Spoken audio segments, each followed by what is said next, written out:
આજે આપણે એકદમ સ્વાદિષ્ટ અને સરળ રીતે ઘરે બની જાય તેવું અને બહાર કરતાં એટલે કે રેસ્ટોરન્ટ કે ઢાબાનું પણ ભૂલી જાવ ને તેવું એકદમ ટેસ્ટી એવું પનીર બટર મસાલાની રેસીપી જોઈશું. તો વિડીયોને જરૂરથી એન્ડ સુધી જોતા રહેજો. તમારું સ્વાગત છે મારી ચેનલમાં અને આપ સૌને મારા જય શ્રી કૃષ્ણ. તો ચાલો શરૂ કરીએ આજની આ રેસીપી.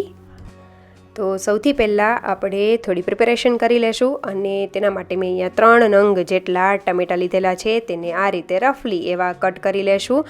અને આ જે સબ્જી છે તમે એક વખત જરૂરથી ટ્રાય કરજો. બનાવવી બહુ જ સિમ્પલ છે, પણ બજાર કરતાં એટલે કે રેસ્ટોરન્ટ કે હોટેલ કરતાં પણ તમને ખૂબ જ ભાવશે. તો મેં અહીંયા એક ડુંગળી લીધેલી છે 1 નંગ જેટલી, અને તેને આ રીતે લાંબી લાંબી એવી કતરણ એવી કરેલી છે, મતલબ સ્લાઇસ એવી કટ કરેલી છે. સાથે એક મરચું લીધેલું છે અને થોડું એવું આદું લઈ લેશું અને આદુને પણ તેની ઉપરની છાલ કાઢી લેશું અને આ રીતે રફલી કટ કરી લેશું મોટા એવા ટુકડામાં. હવે થોડું લસણ લઈ લેશું, તેને પણ ફોલી લેશું. 5 થી 6 કડી જેવું લસણ લીધેલું છે આશરે મેં. હવે તેને એક પેન લઈ લેશું, તેમાં આપણે તેલ અને બટર યુઝ કરેલું છે. અહીંયા તમારે બટર થોડું વધારે પ્રમાણમાં એડ કરવું હોય તો કરી શકો છો. લીલી 2 એલચી, તમાલપત્ર, 3-4 લવિંગ, 2 નાના ટુકડા તજના અને 2 સૂકા લાલ મરચાં અને એક જે કાળી એલચી આવે છે એ લીધેલી છે. તેને હાથથી થોડીક એવી ફોડીને એડ કરીશું, જેથી કરીને બહુ સરસ એવી ફ્લેવર આવશે. હવે આપણે જે ડુંગળી કટ કરેલી છે, મતલબ સ્લાઇસ કરેલી છે, તે એડ કરીશું અને તેને થોડીવાર માટે સાતળીશું. આદું અને મરચાં અને લસણ બધું હારે એડ કરીશું, થોડીવાર માટે સાતળી લઈશું. ત્યારબાદ હવે આપણે ટમેટાને એડ કરી દઈશું અને તેને થોડીવાર માટે સાતળી લેશું. સ્વાદ પ્રમાણે થોડું એવું મીઠું એડ કરીશું, જેથી કરીને બધી વસ્તુ કૂક થવા માંડે. અને ખાસ અહીંયા આપણે જે કોથમરી હોય તેના દાંડલીનો ભાગ એડ કરવાનો છે, તેનાથી ફ્લેવર ખૂબ જ સરસ એવી આવશે. અને તેને થોડીવાર માટે હલાવીને ગરમ પાણી એડ કરીને સરસ એવું ચડવા માટે રાખી દઈશું, જ્યાં સુધી આપણા ટમેટાં ગળવા ન લાગે, મતલબ સોફ્ટ ન થઈ જાય ત્યાં સુધી કરવાનું છે. તો મેં ઢાંકીને કરેલું છે અને થોડું પાણી ઓછું લાગતું હતું એટલે મેં ફરીથી થોડું ગરમ પાણી એડ કરેલું છે. ગરમ પાણી એડ કરવાથી શું થાય કે તેની કુકિંગ પ્રોસેસ એમનેમ સ્ટાર્ટ જ રહે.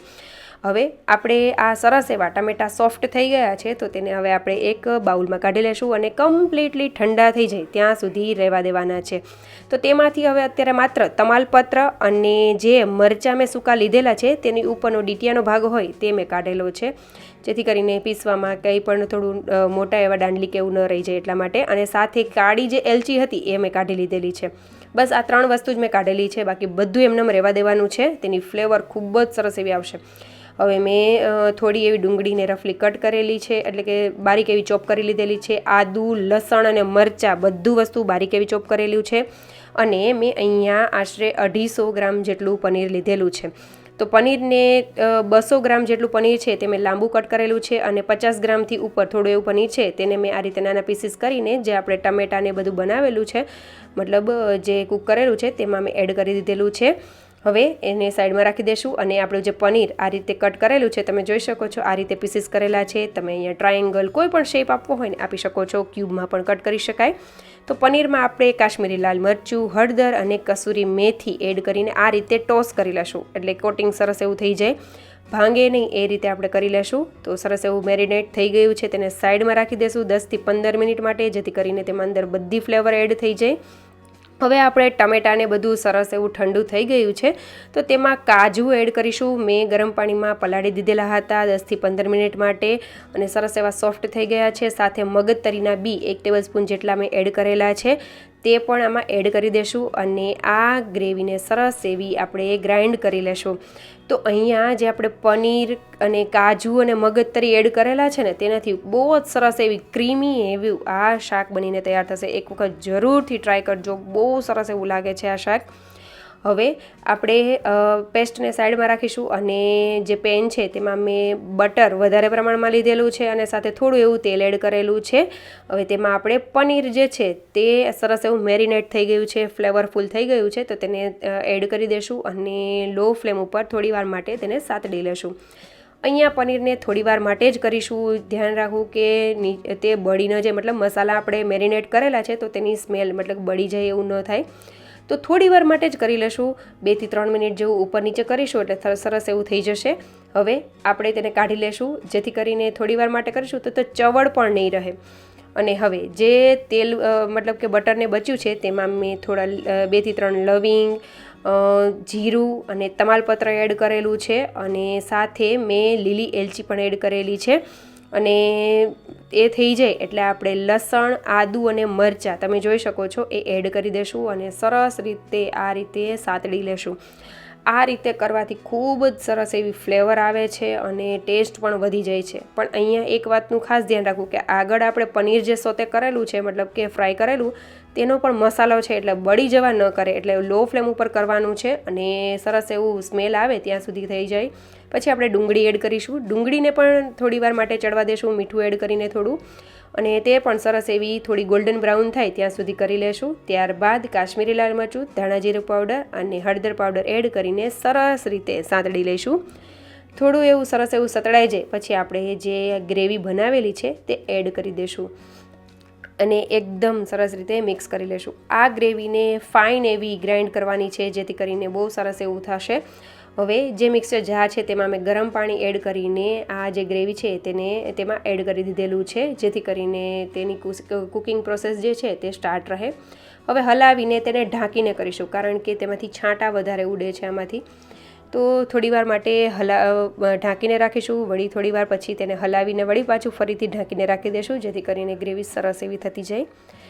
હવે આપણે પનીરને એડ કરી દઈશું અને સરસ એવું હલાવી લેશું.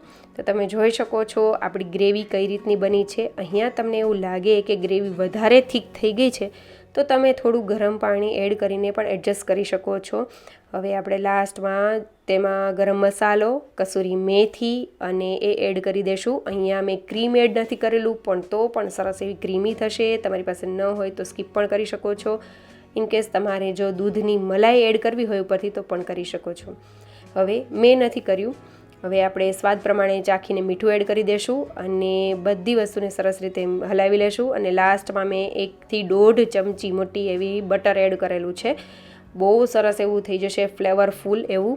અને અહીંયા મેં મીઠાનું પ્રમાણ એટલે ઓછું રાખેલું છે કે બધી જગ્યાએ થોડું મીઠું એડ કરેલું છે, એટલે મેં લાસ્ટમાં ચેક કરીને એડ કરેલું છે. લાસ્ટમાં ધાણાભાજી એડ કરીશું અને ઢાંકીને થોડીવાર માટે થવા દેશું. તમે જોઈ શકો છો કે તેલ અને બટર ઉપર સરસ એવું આવી ગયું છે અને કન્સિસ્ટન્સી તમે તમારા જે જોઈતી હોય એ રીતે રાખી શકો છો.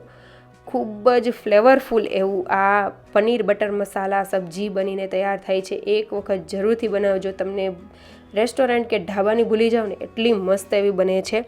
હવે આપણે તેને સર્વ કરીશું. તો તમે કુલચા છે કે પછી નાન છે, પરાઠા છે, કોઈ પણ વસ્તુ સાથે સર્વ કરી શકો છો. મેં તેને પરાઠા સાથે સર્વ કરેલું છે. સાથે ડુંગળીનું સલાડ છે, પાપડ છે અને મસાલા છાશ સાથે આપણે સર્વ કરીશું. ખૂબ જ ટેસ્ટી એવું આ શાક બનીને તૈયાર થાય છે. તમે ક્યારેય પણ ન બનાવ્યું હોય ને તો એક વખત જરૂરથી બનાવજો આ પંજાબી શાકને. બધાને ખૂબ જ ભાવશે અને વખાણ કરતા નહીં થાકે ને એટલું મસ્ત બને છે. તો જરૂરથી ટ્રાય કરજો અને આજની આ રેસીપી તમને કેવી લાગે એ પણ મને કમેન્ટ કરીને જણાવજો. અને જો સારી લાગે તો લાઇક, શેર અને સબસ્ક્રાઈબ કરવાનું ભૂલતા નહીં. અને તમે આ રીતે બનાવો છો કે નહીં એ પણ કહેજો. So thank you for watching.